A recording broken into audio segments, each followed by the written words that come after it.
Tony, thanks. Is the investigation surrounding Center County's district attorney headed to a grand jury?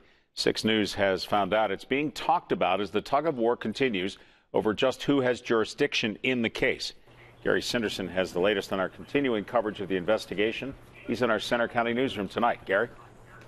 Marty, we know the Bellefonte Police Department primarily has been investigating this case involving Center County District Attorney Stacy Parks-Miller, but will they be investigating in the future? It's an emerging issue that we've been talking about for days, this battle over jurisdiction. Will Bellefonte have a role in the future, or will the entire investigation be turned over to the Attorney General's office?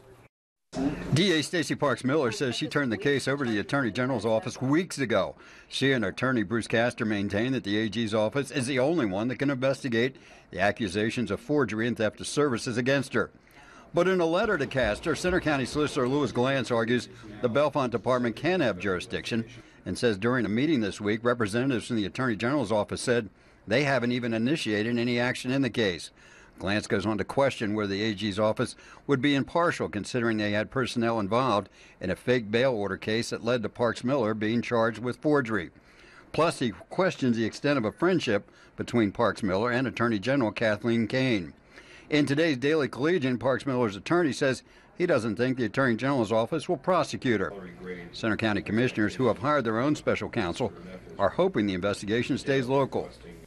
Bellefonte Police Department has jurisdiction. I think county code's clear, and I think the advice of our solicitor indicates that they have complete right to investigate this, and I would agree with that. Another option, especially if the Attorney General's office takes over, is to send the entire investigation to a grand jury. And we are told there is at least one court hearing next week scheduled with the judge to discuss the possibility of forming a grand jury for this investigation. Live in Center County, Gary Sinderson, 6 News.